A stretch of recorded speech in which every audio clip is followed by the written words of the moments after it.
राधे राधे मित्रों आप लोग राधा कृष्ण के अपकमिंग एपिसोड में देखेंगे कि यशोदा कहती है, हम सब बहुत थक गए हैं। यदि हमें अभी विश्राम नहीं किया तो हम एक कदम भी आगे नहीं बढ़ा पाएंगे।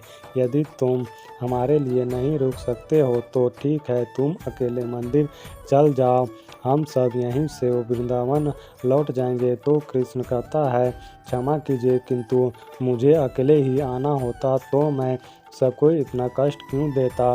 वो मुझे एक स्वप्न आया था और स्वप्न में स्वयं नारायण आए थे और नारायण का आदेश है समस्त वृंदावन को आना होगा उनके दर्शन के लिए।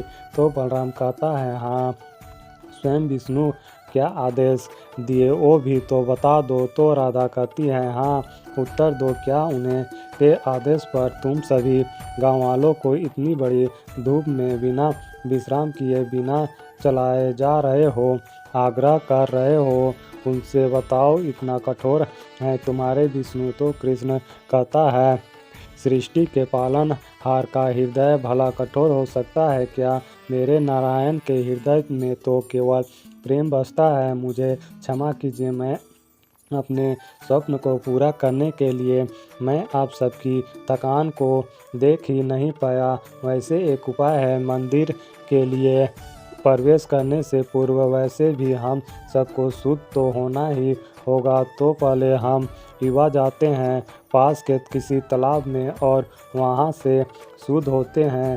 तब तक आप विश्राम कर लीजिए, उसके बाद आप लोग चले जाएंगे और हम यहाँ विश्राम करेंगे। नारायण ने एक साथ बुलाया है तो हम सब एक साथ ही चलेंगे ना। तो नान जी कहता है, जी कान्हा, उचित कहा, तुम सब बच्चे तालाब से शुद्ध होकर आओ, तब तक हम सब वृक्ष के नीचे विश्राम कर लेते हैं। तो कृष्ण कहता है, उत्तम है। फिर सभी युवा तालाब की ओर जाने लगते हैं। तो बलराम राधा से कहता है, जो विचार मेरे मन में चल रहा है वो क्या तुम्हारे में भी चल रहा है। तो राधा कहती है, कृष्ण तो कुछ अवश्य ही करने वाला है। मेरे इतने प्रयास करने पर भी वो रुकने के लिए भी सज नहीं था, किंतु अब कदाचित यशोदा के कहने पर तुरंत मान गया।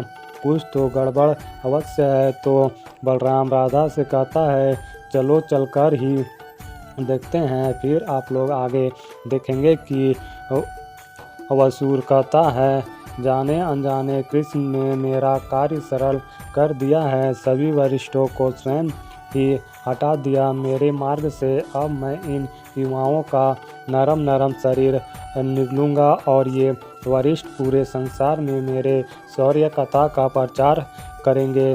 कृष्ण और उसके सखा सखी की जीवन लीला समाप्त करके मैं इस युग के सबसे महान राक्षस बन जाऊंगा। फिर आप लोग आगे देखेंगे कि सभी लोग तालाब में नहा रहे होते हैं। तो बलराम कृष्ण के समीप आकर कहता है, आप बताओ कि तुम्हारे मस्तिष्क में क्या चल रहा है। ऐसे वरिष्ठों और युवाओं को अलग अलग करने का क्या तात्पर्य है। तो कृष्ण कहता है, इसका कारण ये है, दाऊ, जो मैं करने वाला हूँ वो ये सह नहीं पाएंगे। तो बलराम कहता है, पहलिया मत बुझाओ, सीधे सीधे मुझे बताओ कि करने क्या वाले हो तुम। तो कृष्ण मौन रहता है। फिर कृष्ण राधा की ओर देखता है और राधा के ऊपर पानी छिड़कने लगता है। तो राधा चिल्लाते हुए कहती है, ये क्या कर रहे हो, मेरे सारे वस्त्र गीले कर दिए तुमने। तभी सभी सखियां हंसने लगती हैं। तो राधा कहती है, बहुत आनंद आ रहा है तुम सबको मेरी इस अवस्था पर। तो ललिता कहती है, वो तो है, परंतु तुम क्रोधित क्यों हो रहे हो। राधा, कपड़े तो गीले हुए हैं, थोड़ी देर प्रतीक्षा करो, सूख जाएंगे। फिर कृष्ण ललिता को भी भिंगा देती है। तो ललिता कहती है, तुमने मुझे गीला क्यों किया। तो कृष्ण बिना कुछ बोले सभी को पानी से भिगाने लगता है। फिर सभी लोग एक दूसरे को पानी छिड़कने लगते हैं। फिर आप लोग अघासुर कहता है, मैं यहाँ कृष्ण के जीवन के खेल का अंत करने को आतुर हूँ और ये है कि इस व्यर्थ के खेल में मग्न है। इतनी प्रतीक्षा की है तो कुछ क्षण और सही इस स्मृतियों को अपने हृदय में बसा लो कृष्ण, क्योंकि तुम अंतिम बार सुख की अनुभूति कर रहे हो। फिर आप लोग आगे देखेंगे कि बलराम कहता है, बस अब रुक जाओ, बहुत हो गया अट्ठास। तो कृष्ण कहता है, क्या हुआ, अभी तो खेल आरंभ हुआ है। तभी ललिता भी कहती है, हाँ दाऊ, कितना आनंद आ रहा है, खेलने दीजिए ना। तो बलराम कहता है, कान्हा को सताने में बड़ा आनंद आता है, किंतु स्मरण रहे हम यहाँ शुद्ध होने आए थे, ना कि जल में क्रीड़ा करने। तो यदि हम यहीं समय व्यर्थ कर देंगे तो मंदिर कब पहुँचेंगे। तो राधा कहती है, हाँ सखियों, दाऊ उचित कह रहे हैं, हम इस खेल के कारण भूल ही गए कि वहाँ परिवारजन हमारी प्रतीक्षा कर रहे हैं।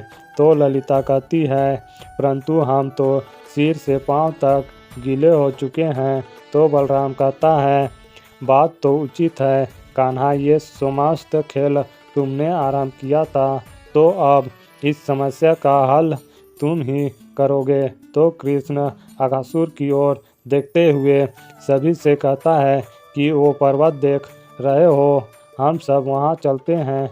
वहाँ धूप तेज दिख रहा है तो संभवतः हवा भी तेज ही होगी, जिससे हमारी वस्त्र तुरंत सूख जाएगी। फिर सभी लोग पर्वत की ओर जाने लगते हैं। तो तालाब में कृष्ण राधा की कंगन ले लेता है। तो राधा कहती है, मेरा कंगन चुपचाप मुझे लौटा दो। तो कृष्ण कहता है, तुम मांगोगे और मैं तुम्हें चुपचाप से कंगन दे दूंगा, तो आनंद कहाँ से आएगा, इतनी शीघ्र थोड़ी ना मिलने वाली है कंगन। वैसे तुम ये सच में पुनः चाहिए तो चलो फिर से खेलो मेरे साथ। और कृष्ण राधा ऊपर पानी डालने लगता है, तो राधा भी कृष्ण के ऊपर पानी डालने लगती है। फिर आप लोग आगे देखेंगे कि अघासुर कहता है लगता है इस कृष्ण के नियति में मृत्यु से पूर्व उल्लास के अत्यधिक क्षण लिखे हैं। कदाचित इसके खेल समाप्त ही नहीं हो रहे हैं। मेरे लिए एक एक क्षण काटना दुर्लभ हो जा रहा है और ये हंसी ठिठोली में लगा है। अब तक तो मैं इस कृष्ण को निकल कर महाराज कंस तक इसका शुभ समाचार पहुंचा चुका होता। अब एक ही मार्ग है इस कृष्ण को मेरे तक लाने का। जैसे ही इसके सखा और सखी मेरे निकट पहुंचेंगे, मैं इन्हें दबोच लूँगा और अपना सखा सखी को बचाने के लिए कृष्ण अवश्य ही आएगा अपनी मृत्यु की मुख में।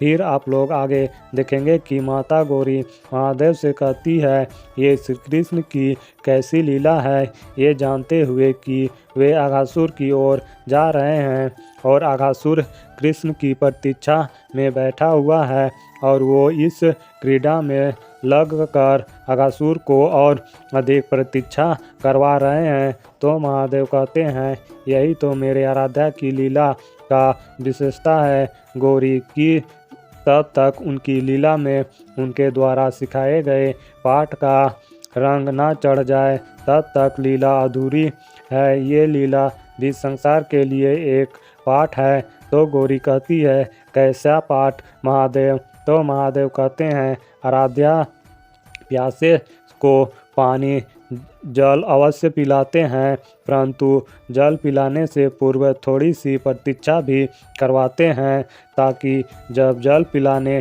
का उचित समय आए तब वो जल नहीं अपितु अमृत के समान लगे। अघासुर को भी आराध्या यही पाठ पढ़ा रहे हैं। यदि श्रद्धापूर्वक पवित्र हृदय से आराध्या को याद किया जाए तो और अच्छा करने के लिए अवश्य प्रस्तुत होंगे, परंतु यदि मन में पाप और विष भरा हो तो उसका निदान करना भी जानते हैं। अघासुर के निकट ना जाकर आराध्या उसकी परीक्षा ले रहे हैं, जिसमें वो निरंतर अनुपूर्ण हो रहा है। फिर आप लोग आगे देखेंगे कि अघासुर कहता है कि और कितना सताओगे, तुम्हारा काल प्रतीक्षा कर रहा है। तभी बलराम और सभी सखा और सखी अघासुर की ओर जाने लगती है तो बलराम सबको रोक लेता है और कहता है उस ओर से नहीं, हमें इस ओर से चलना चाहिए। तो अघासुर कहता है मूर्ख, मृत्यु से भी भला कोई बच पाया है। मुझे केवल इन में से एक को बंदी बनाना होगा, बाकी सब स्वयं ही चले आएंगे। फिर अघासुर अपना रूप एक आकर्षक चमक में बदल लेता है, जिससे ललिता देख लेती है और विशाखा को आवाज़ देती है और कहती है तनिक यहाँ तो देखो, शीघ्र आओ।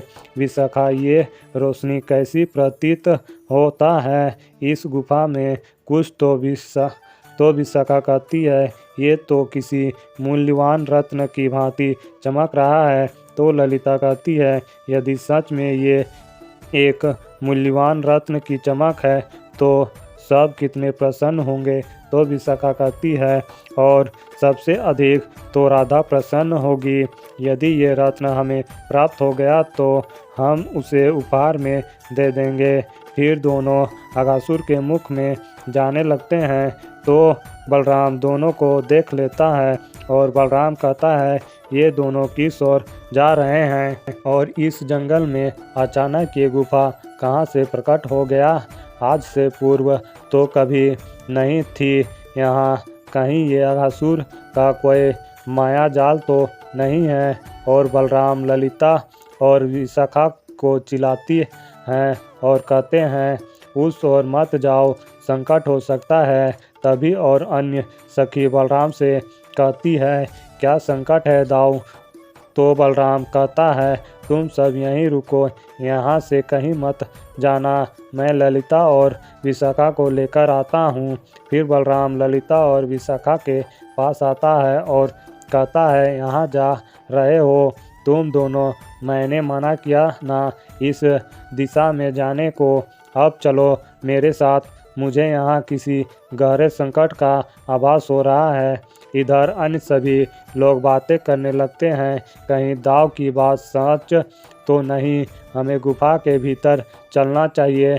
यदि उन्हें हमारी सहायता की आवश्यकता हुई तो फिर हम सभी लोग अघासुर के मुख में भीतर आ जाते हैं। तो अघासुर अपना मुख बंद कर लेता है। तो ललिता कहती है ये अचानक गुफा का द्वार क्यों बंद हो गया। तो बलराम कहता है ये कोई गुफा नहीं जिसे तुम गुफा का द्वार समझ रहे थे, वो एक असुर का मुख है और इस समय हम उसके उदर में हैं। तो विशाखा बलराम से कहती है हमसे बहुत बड़ी भूल हो गई है, हमें यहाँ से निकालिए। तो अघासुर कहता है अब तो ये तुम्हारा दाव भी कुछ नहीं कर सकता है, अब वही होगा जो अघासुर चाहेगा। मेरे मुख में स्वागत है तुम सबका, वृंदावन वासियों का। तुम्हारी जीवन की लीला अब केवल एक ही व्यक्ति के हाथों में है, वो और है तुम्हारी प्रेम सखा कृष्ण। मैं भी तो देखूं वो तुम्हें बचाने आता है भी या नहीं। तो बलराम कहता है हमारा कान्हा अपने प्रियजनों की पुकार को अवश्य सुनेगा। तुम्हें एक अंतिम अवसर दे रहा हूँ, तुम हम सबको छोड़ दो, नहीं तो परिणाम बिल्कुल अच्छा नहीं होगा। तो अघासुर कहता है प्रतीत होता है कि तुम्हें अपने कृष्ण पर कुछ अधिक ही विश्वास है। अब तुम देखो मेरा एक बूंद विष क्या करता है। तो मित्रों इस वीडियो में इतना ही। मित्रों आगे और भी बहुत कुछ देखने को मिलेगा। तो मित्रों जल्द मिलता हूँ और एक नए वीडियो के साथ, तब तक के लिए राधे राधे।